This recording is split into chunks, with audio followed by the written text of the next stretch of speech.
Hey, this is Jim at FreeChartVideos.com. It is December 27th, a little after 4 o'clock, after the close of the markets, and it's time for the S&P 500 update.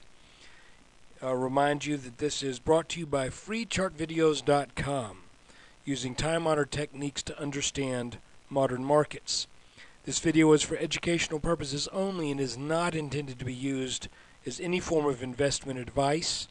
I can draw lines on charts, but you have to draw your own conclusions and make those decisions that are suitable for your financial situation. I'm not a licensed professional, just a guy that draws lines on charts.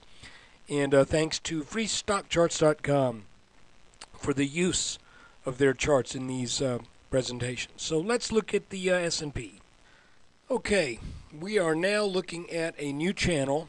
You may recall that we had a channel that was working for about 9 weeks when we came off of the about 1040 low back in I believe that was September, and that the 9-week channel broke. Well, let's just take a look at it. What the heck?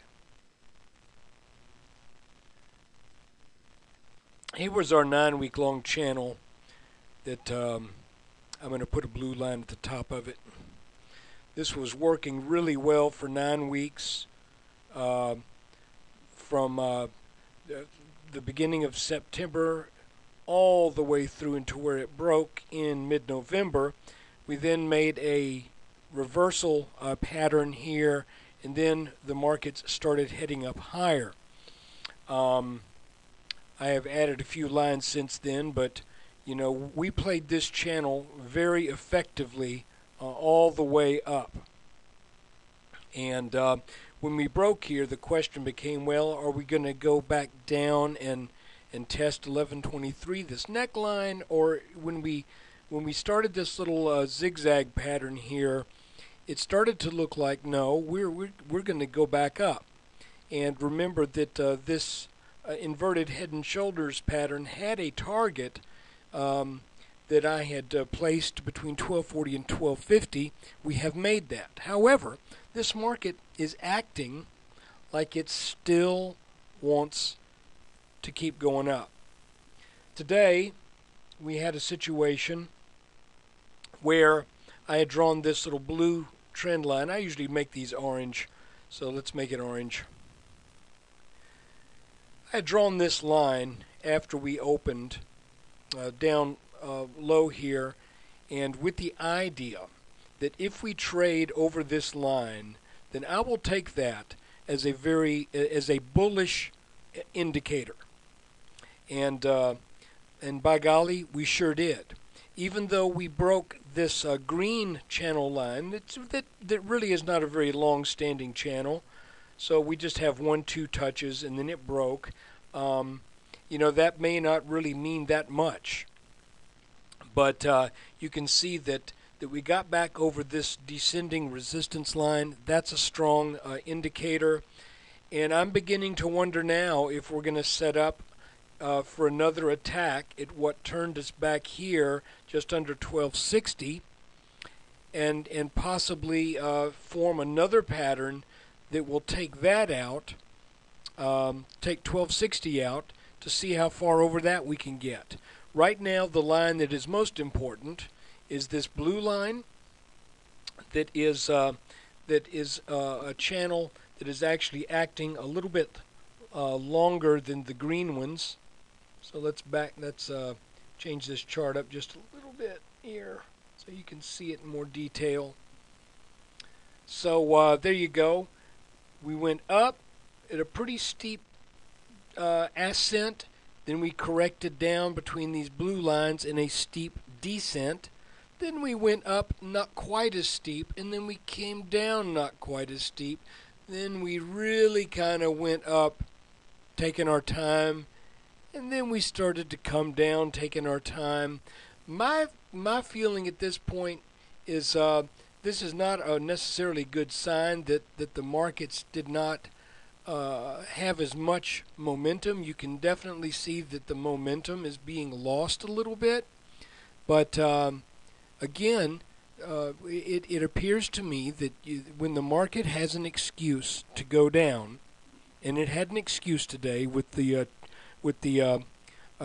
China rate hikes, it just kind of shrugged it off and said, "Nah, let's just kind of hang out here for a while and maybe go sideways."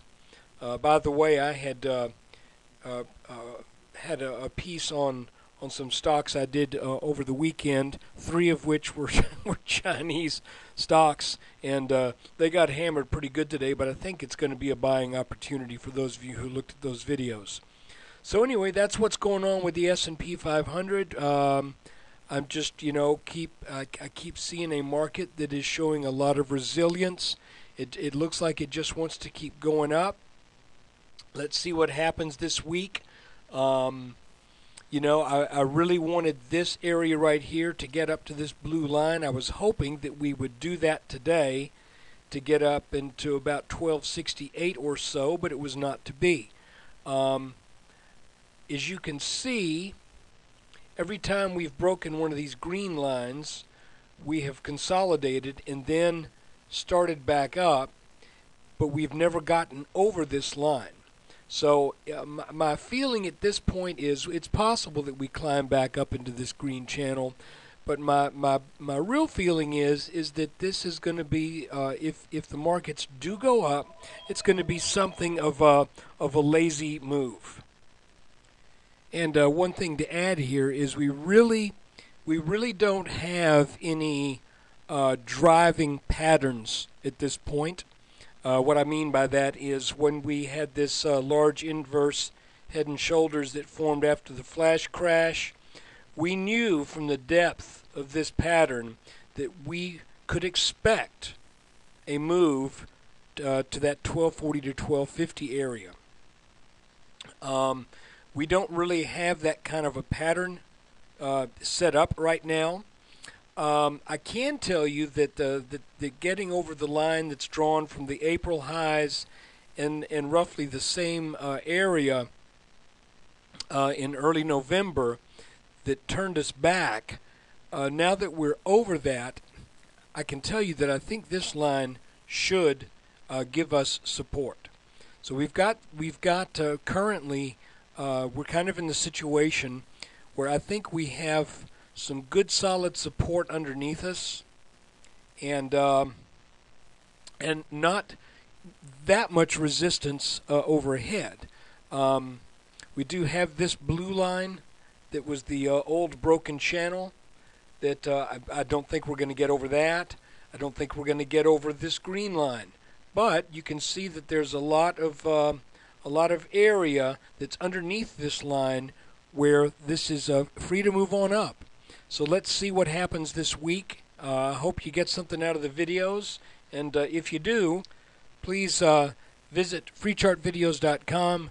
We depend upon your traffic as our reason for doing this, and it's also what helps us keep this free. So come visit the website, sign up for the forum, interested in your thoughts and comments. Take care.